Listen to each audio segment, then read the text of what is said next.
Tell me why every one of these videos felt like Spirit pulled up a chair, looked at me, and said, "This is for you." Y'all, the chills I got when I watched these. If you've been feeling like something is shifting in your spirit, wait until you see what came across my FYP.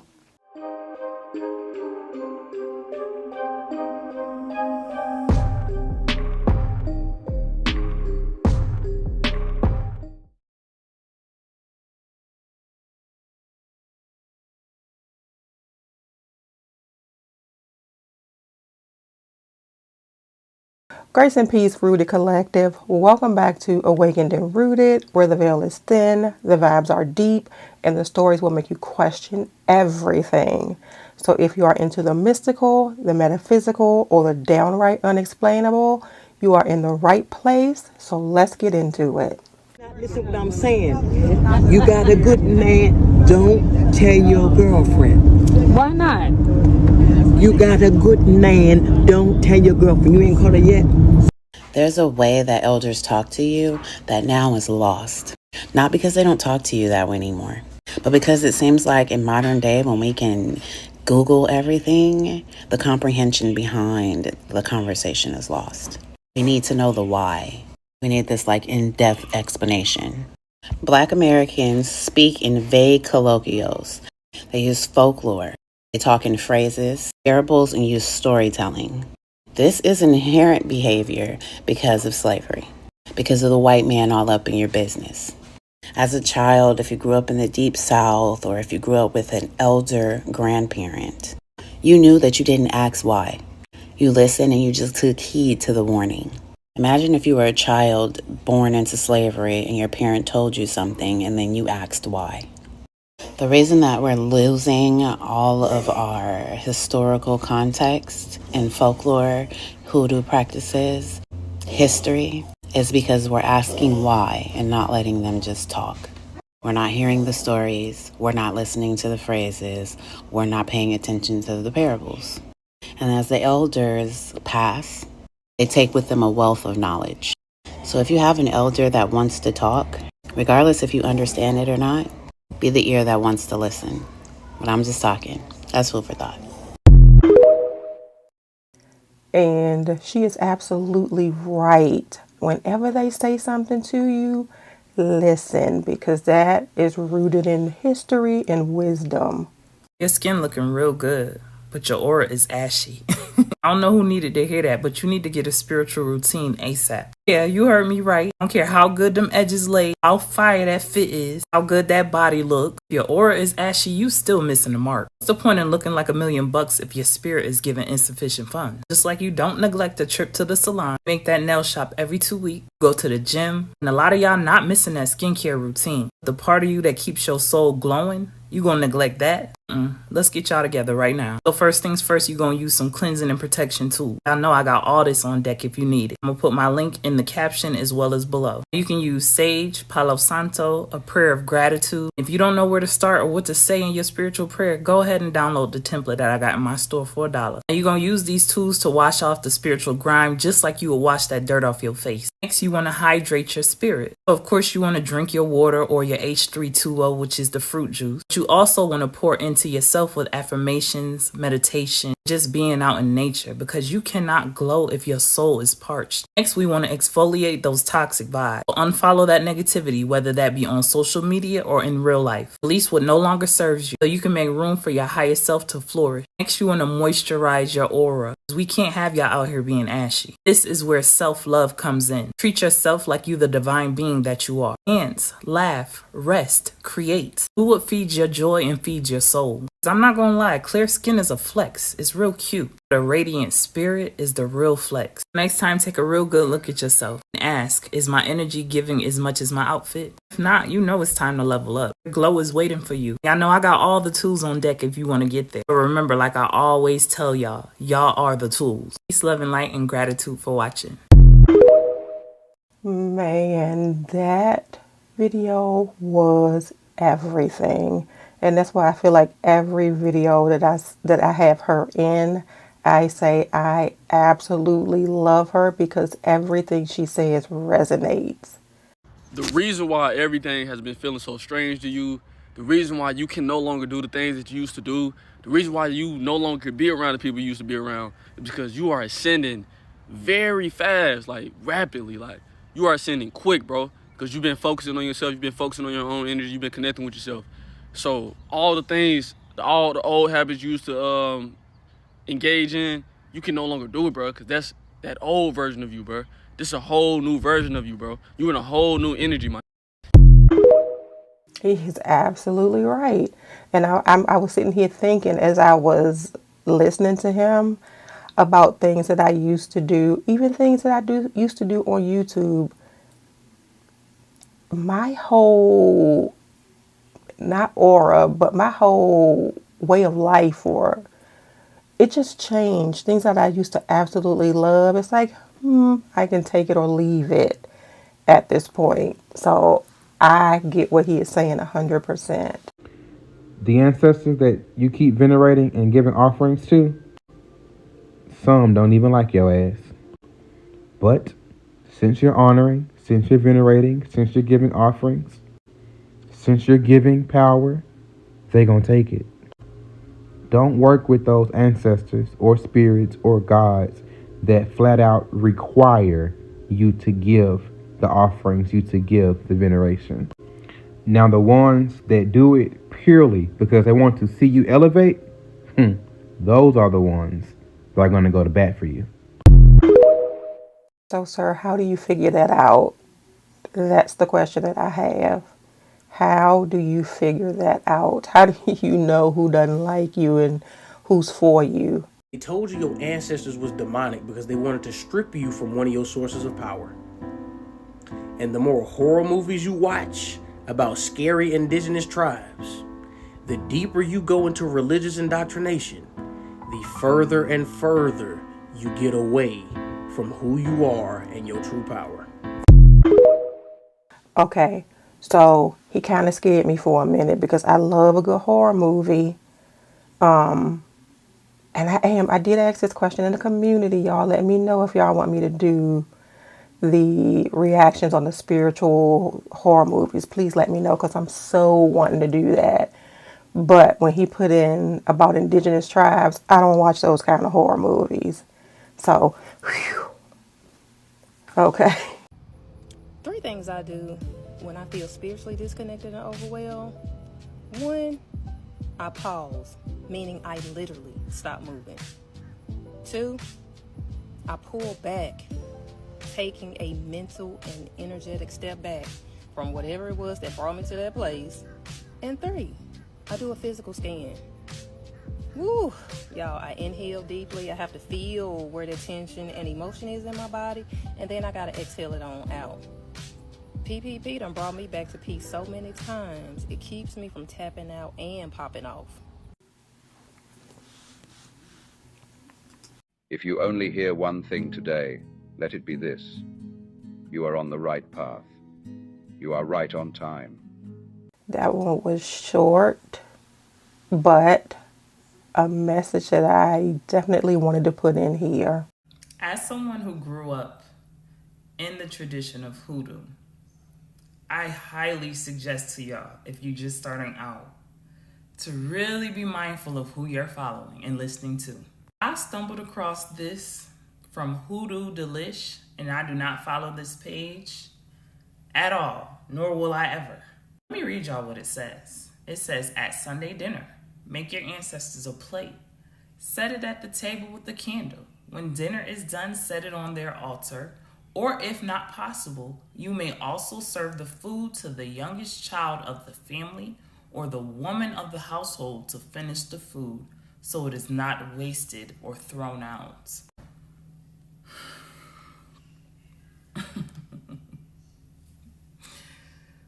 Don't try that, I'm telling you. I am telling you not to try that. For anybody who doesn't know what this practice is, this is another form of ancestral veneration. Food is left out as a form of an offering. You're leaving food out for the deceased. And then you want to feed the living food that you left out for the deceased. For anybody who's new to the practice, that's going to seem minute. It's going to be like, okay, and They're gonna eat the food, so don't get wasted. No. Well, as many of you know, I'm in a lot of different spaces, a lot of different groups. And some of those groups pertain to hoodoo and voodoo. You will not believe the number of stories of people who actually followed what that said and what happened shortly thereafter. Someone mentioned that they actually followed what was described. And when they gave that to their child sadly fell deathly ill. There's certain levels of protection, certain gatekeepers. It's just a lot of rules and levels to hoodoo. A lot of times people will ask me like, well, can you show us how to do this example of this spell or how to remove this curse? No, I cannot. There's levels to this shit. Some things are just sacred. I can't be showing everything. But I can tell you, what I can show you, I absolutely will, because I don't believe in gatekeeping most things. This is why I always stress, whatever's a part of your culture, follow that. If you don't know your culture, your background, do some research. I can't help you with that. You found out that hoodoo is a part of your culture and this is something that you want to practice, I'm your girl. That's why I'm here. I'm trying to give you out a sauce. Like I mentioned, just be real mindful of who you listening to. Tap in with yourself so then you can use your discernment. Because your higher self and your soul is always going to know who you should be following and who you shouldn't. If you into hoodoo and you know exactly what I'm talking about as far as why this is wrong and why we should never tell people what that card said, make sure you tap into the comments and let us know why. If you have any of your own stories that you want to share, make sure you do so in the comments. Peace, love, and light, and gratitude for watching. If I know I'm going to be in a space with a lot of people, whether it's a family event or strangers, and I'm feeling like a little nervous, I like to use rose chapstick. Putting rose chapstick, especially on my lips, allows people to receive me in the best light. Now, I'm not doing this to have people fall in love with me, but I do want them to love the types of conversations we're having or love the energy that I bring. So that way they see me in a better light versus looking at me and feeling intimidated. And of course, Rose is known for like love and love related things, but I also like to bring out the unconventional reasons to use herbs and florals and just spiritual tools overall. So if you want to be heard and you want to have people really involved and engaged in the types of conversations you're having, rose chapstick. That is a good tip. That is a tip that I have never heard before. A little eye-opening. Might have to look for some rose chapstick. The first sign that you are leveling up, you start to notice that the friends that you were so connected with is starting to become dead weight. This can be your fucking best friend that you always with every single day. You probably still fuck with them, but you notice this motherfucker is literally irritating me now. You get what I'm saying? You start to notice that people that you always surround, even if you don't have friends, the friends that you used to want to hang with or the crowds that you used to want to be in, it don't fit your lifestyle no more. Maybe your lifestyle is very simple, like walking in nature. You start to notice the people that is not evolving becomes dead weight. They can't do shit but become a parasite to your energy, to your life. All they can do is keep you stuck with them. It always be it be the ones that's closest to you. You got some type of connection with them.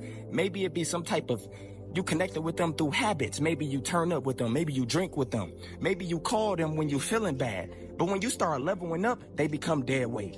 You don't need no friends. Real shit. Real shit.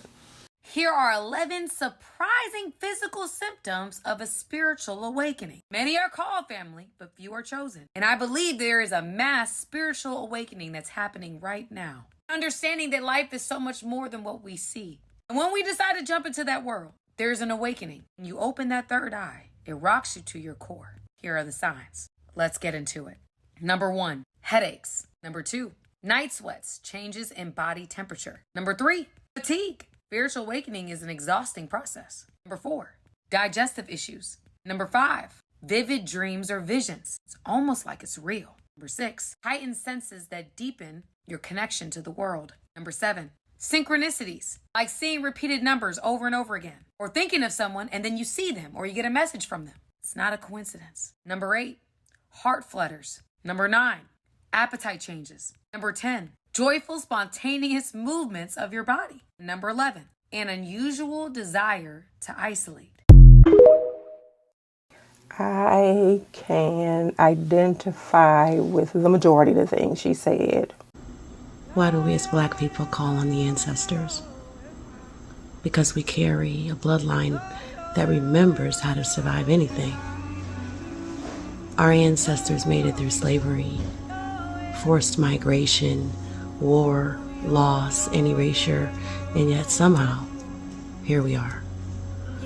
We are the continuation of their prayers. We don't call on them because we're stuck in the past. We call on them because they're still in our present. They are the root under our feet, the whisper behind our intuition, the strength in our spine when life tries to break us. In Black spirituality, the ancestors are not just remembered, they are revered because they walk with us, they guide us, they correct us, and they protect us. You ever had a dream that felt like more than a dream? A chill that moved through your whole body out of nowhere? A voice telling you to go left instead of right? And later you realize it saved you? That's not just energy, that's ancestral communication. Our people were stripped of language and land and names, but the one thing they couldn't take from us was our spirit connection, that inner knowing, that inner voice, that lineage memory. We call on ancestors because healing isn't a lineage act. When I heal my grandmother who couldn't speak her truth. When I break generational curses, I create freedom for my descendants. When I light a candle and say thank you, I'm restoring something sacred. And here's the most beautiful part. You don't need to know all their names. You just call them with love and intention. You say, to those who came before me, those who never gave up on me, even in the spirit, those who walked so I can run, I honor you, I thank you, and I am listening. We call on the ancestors not to worship them, but to remember who we are. Because when the world tries to convince you that you're powerless, the ancestors remind you, you are the dream we never stopped dreaming. Calling on the ancestors is not exclusive to hoodoo, voodoo, or any specific religion. It's not a closed practice. It's a birthright. For Black folks, especially in the diaspora, calling on the ancestors is a way to reconnect with what was taken from us. You might not identify as a hoodoo root worker or a voodoo practitioner, but if your spirit feels called to honor the ones who came before you, that should be enough. Ashe, and have a great day. Ashe, and you have a great day as well. I absolutely loved her video. You know, they tried to ban hoodoo during slavery simply because our ancestors knew too much about herbs and tricks and laying tricks. The masters who enslaved African people ended also getting sick, end up being poisoned. And so that's why they started claiming as hoodoo as black magic, or people who practice root work as black magic. And so anyone who practiced hoodoo or root work would end up getting hurt or end up dying simply because of this. And so when they started claiming that hoodoo was black magic or doing root work is black magic, they started enforcing Christianity upon our ancestors. Our ancestors were very creative, very innovative, that people are waking up and actually engaging with their ancestors and tying them back to their roots. Hot foot dust don't just send them away, it makes their truth crawl out into the light. Lay it across your doorway at sunrise. Step over it, but don't sweep it away until the danger's gone. If they cross your dust, you'll know their intentions. When it works, they'll stumble, they'll stutter, and they won't be able to look you in the eye. No spirit or stranger can step through without your blessing. One step, and their energy leaves a mark you can't miss. Traveling far?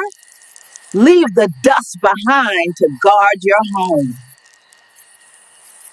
Old Southern root workers knew. This dust don't just protect your home, it warns the spirits they ain't welcome.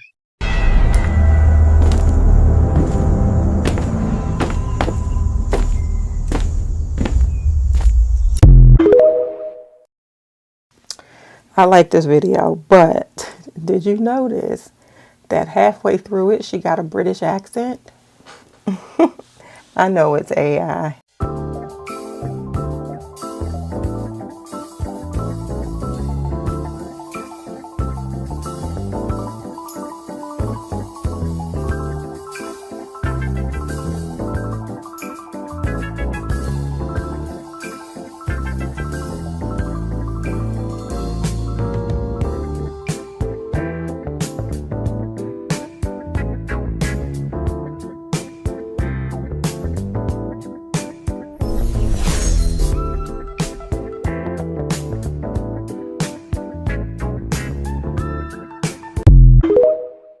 That is something to hold on to so you can have an idea of some tools. Now, the music in here is probably going to be replaced or taken out altogether. But it's Patrice Rushen's Remind Me, which I absolutely love that song. I hope they let it stay in, but they probably won't. But the most important part is the tools that they mentioned.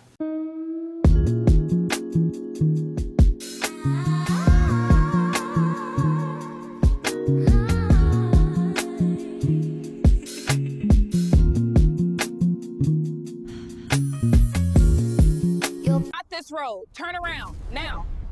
But this is the fastest way home. Fast don't mean safe. We said turn. And you should absolutely be listening to that.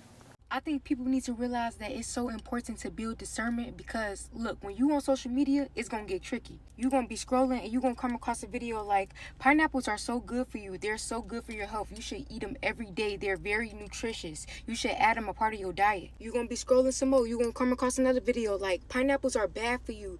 The fibers are bad for your tongue. You shouldn't eat pineapples. They're not real. You're going to be scrolling and come across another video. You should be vegan. Vegan is the best way to live. It's the most healthiest way. If you're not vegan, then you're not spiritual. You're going to be scrolling and come across another video. Oh, eating meat is my protein. Eating meat, it keeps me balanced. Moral of the story, everybody is in their own reality, living their own life. Everybody is on a different path. We are all on individual journeys. What works for somebody else may not work for you. You have to find out what works for you. You can't always listen to people on social media. You ever heard of take what resonates, leave what doesn't? Just because somebody is sharing their life and sharing what works for them, that doesn't mean it's going to work for you. It's possible for sure. It's possible, but that doesn't always mean that. Use your discernment. She is spot on. And I say that all the time, that everybody is on their own path.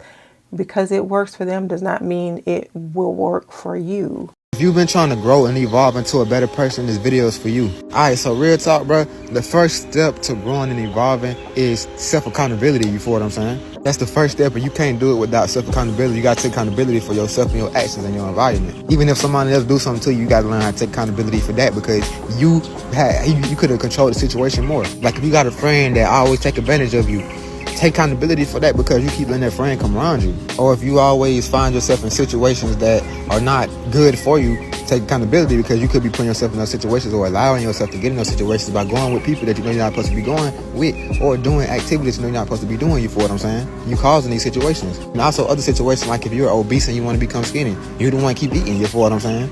So take accountability. Or if you don't speak up, yes, things have happened to us in our life, you feel what I'm saying? We have went through traumatic experiences in our life, you feel what I'm saying? But that's in the past, you feel what I'm saying? It's a new day. That shit happened years ago, months ago, whatever. It happened a while ago. So it's no reason for us to continue to sit here and hold on to these things, you feel what I'm saying? Yes, we can blame them and say, oh, they did that. But how is that going to benefit us? It's not going to benefit us at all, because you blaming somebody else for what happened and you still acting in the actions of what happened, you feel what I'm saying? They don't even thinking about it. It's only holding on you. It's only holding you down, you feel what I'm saying? So to get out of that, you want to take accountability for yourself, you feel what I'm saying? And say, well, they did what they can do. I can only control what I can control. So control yourself and say, hey, I'm going to do this, I'm going to do that, I'm going to do that. For you to reach any goal, you're going to have to start taking accountability. For you to get any type of growth, you're going to have to start taking accountability. There's a grape on my lip too. I'm eating grapes. Like, I'm going to give a quick example. If you obese and you want to become skinny, the first step is taking accountability, saying, hey, I have led to these actions will have led to this result, so I need to change my actions, you feel what I'm saying? Sometimes taking accountability is hard because you don't want to face those shadows. Sometimes you have not even really done things wrong, but you just kept falling into a habit and it's kind of embarrassing. And sometimes you may have done things wrong and you knew it was wrong, you feel what I'm saying? And you don't want to face that, but you got to face it. You got to man up, woman up or whatever and face it, you feel what I'm saying? Because the one that's going to free you of that, it's going to free you of that darkness, you feel what I'm saying? If you don't face it, it's going to sit on your heart and continuously weigh you down. So you got to face it to get it off of you, feel what I'm saying? Then once you get it off you, you'll be able to change it. You'll be able to change who you are to get that off you completely and replace it with something better. So if you're constantly in denial about your eating habits and why you're obese, you're never going to change it. And it's always going to be a soft spot for you with obesity. And that obese feeling is always going to be on your heart. And you got to take accountability and say, okay, I did this. And once you do that, you'll say, okay, I did that. It's my fault. I need to do this. And every time you don't do it, you're going to say, I need to do this. And it's going to keep pushing you until you go ahead and do it. You feel what I'm saying? So go ahead and do it. First step, bro, just take however long you need to take accountability. Write down the things that is wrong with your life that you want to change and write down what are you doing to make those things happen, you feel what I'm saying? And study that and meditate on that and then work on changing those things through your actions, you feel what I'm saying? Hope this video helps y'all. It's your guys, Amari. Truth, love, do I do piece of holding, say true to yourself, stay righteous. Why do I feel like this young man was talking directly to me? Why? Especially as far as weight is concerned, because I am the one who keeps saying I need to lose weight, but at the same time, I am the one who keeps putting that food in my mouth. So I definitely needed to hear that one. I'm going to give y'all a spiritual tip that helped me that I had to figure out on my own. Headphones, AirPods, something. When you are going on your spiritual journey, you don't want to be bothered. I had moments that were so like I was transforming and I was dealing with a lot of spiritual warfare. So in those moments, I wanted to be in silence, but people just kept talking to me. And so I would put my headphones in my ear and I would literally listen to subliminals. Like I didn't even want to pretend that I couldn't hear them. No, I can't hear you.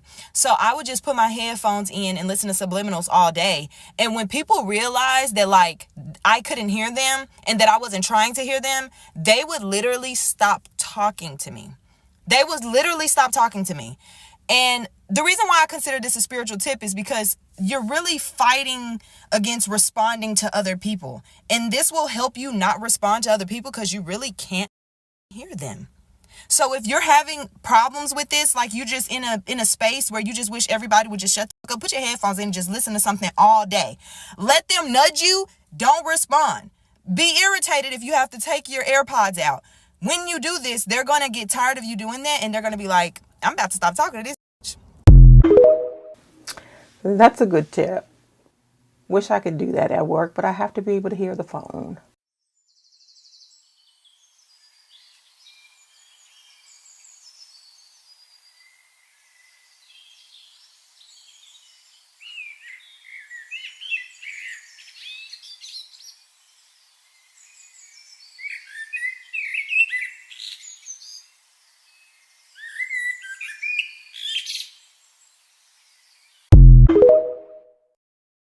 Three reasons why you might be struggling to stay on track during your spiritual journey.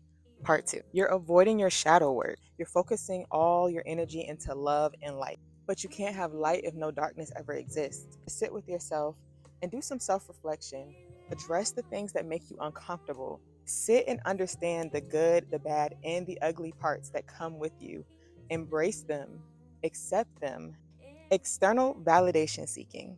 You're so caught up in maintaining the spiritual aesthetic that you forgot to just be. Stop worrying about the clothes you wear. Stop worrying about the accessories you wear. Stop worrying about how you wear your hair, and stop worrying about the environments that you want people to see you in or to not see you in. Just be yourself. Do what feels good. Do what feels naturally. You lack a connection to your body in this physical world. We have to remember that we are having this physical experience for a reason. Get out of your head and get into your body. Go outside, touch the ground, feel the air and the sun on your skin. Move your body and connect with other individuals to exchange energy. Your body is the bridge to your spirit. To gain and maintain true balance is to understand the importance of both. This is just much of a physical journey as it is a spiritual journey. 5 spiritual secrets that you're gonna learn over time. Hugging trees removes negative energy. When you hug or sit under a tree, you'll feel its unique healing energy. It has now been confirmed by science that hugging trees can beneficially affect the human health by altering vibrational frequency, mood improvement, headache alleviating, and escalated serotonin production. It's a whole lot more benefits. Number 2, the universe is always listening. Be mindful of your self-talk. It's a conversation with the universe. Grounding is necessary. A lot of us don't experience this because we have on rubber shoes. This stops the electric connection between the ground and your body. Rubber is an insulator. It reduces pain, improves sleep, boosts immunity, calms your mind, decreases inflammation, detoxes your body of waste and stuff, and a whole lot more. Pause to read. Number 4, lazy days are necessary. You are human, not a robot. Take some time off to nurture your child self. And number 5, the law of attraction does not stop. What you think you become. What you feel you attract. What you imagine you create. It's just like the law of gravity. It don't stop. I agree with everything he said, 100%. If it wasn't meant to be, God, the universe, would never put the idea, the dream, the goal in your heart. If it is in your heart, it is meant to come to fruition. That one was short, but again, another one that I thought needed to be put on here, and another one that I thought was speaking directly to me. I don't even have concrete proof. You don't know what I know. You don't know that I know. I fell back to analyze myself, and then we just fell off. Like, I knew. Who's number 1? Jay-Z. No, that's cool. It's okay. That's Drake okay. number 3. That's okay. I thought Drake was gonna be number 1. M's not even on the list. Eminem? Who else was on the list? Gooch. Yeah, Gucci was on the 6, Rick Ross. Gucci who? Gucci Mane? Was on the list and Eminem went on the list? Shout out my nigga Gucci. And per the usual, here come the Christians entering the chat room that nobody invited you to, being loud and wrong per usual. Sit down. Let's talk. Let me get you together while I'm gathering. I said it in one video and I must have to say it again because apparently listening and comprehension is not y'all's strong suit. We do not worship the ancestors. We do not worship the ancestors. We do not worship the ancestors. We do not worship the ancestors. We venerate our ancestors. We create that open line of communications between ourselves and our closest ancestors because they are our first guardians. Coupled with our ancestors is our acknowledgement and veneration of nature. Why? Because the ancestors and the nature go together simultaneously. And together, that's how we take our alchemy and we are able to wield energy to manifest or bring into fruition, however you want to use that verbiage, the things in our life that we want and we need the most. And also protection. That's what that is for. Us practitioners, we do not give the Most High Divine Supreme Being a name. Why? Because in this space, we respect that everyone who practices hoodoo does not have the same beliefs that the next person have. Unlike, organized religious systems where you have to basically be a part of a cult to be accepted. No, everyone is different and everyone can have different beliefs and still practice these things. Last and certainly not least, for those of you who you'll see on your judgment day is every day. Judgment day is every day. There is not a waiting period until you transition from this life into the next where you have to sit in front of a man with white hair and be judged. But because y'all want to trade in the 42 laws of Ma'at for the 10 commandments by Moses, which by the way, the 10 commandments was inspired by the 42 laws of Ma'at. Y'all don't understand or understand that judgment is every day. You are supposed to live in alignment every single day. There's no waiting period for this. Just exit the chat room. Again, y'all loud and wrong all the time for no reason. Nobody invited you into the space. We don't come into y'all space trying to push our narratives. So what y'all got to say about that one? I would love to hear what you have to say about that one in the comments. This is the most important video you'll see on developing your spiritual gifts. Number 1, if you strongly feel others' emotions and also energies all around you, visualizing a purple energy around you that shields you from any unwanted energy. And if you feel overwhelmed by energies, which happens to a lot of empaths, imagine that unwanted energy being drained out of your body and into Mother Earth. Number 2, to read anybody or any situation without being drained or taking on energies that are unwanted. Always imagine yourself being connected to Source and Earth, so you don't get drained using your own life force, and instead use Divine Force energy to interpret and feel these energies, and the Divine never gets drained. And after you're done, imagine this energy being cut off from you, and any remaining energy you drain it down to Mother Earth. Number 3, if you hear voices, do not interact with them. No matter what you think they are, if you do interact with them, you allow them into your reality. And they're very hard to get rid of and help you develop your spiritual abilities. Wow, so those weren't just the videos, those were messages. And if you felt even just one of them, go ahead and drop a little blue swirl in the comment so I know that I am not the only one who was getting a little bit of a spiritual nudge. Make sure you like, share, and subscribe for more videos like this one. And turn on notifications so you never miss when Spirit is coming through loud and clear. Stay awakened, stay rooted. Until next time, Rooted Collective.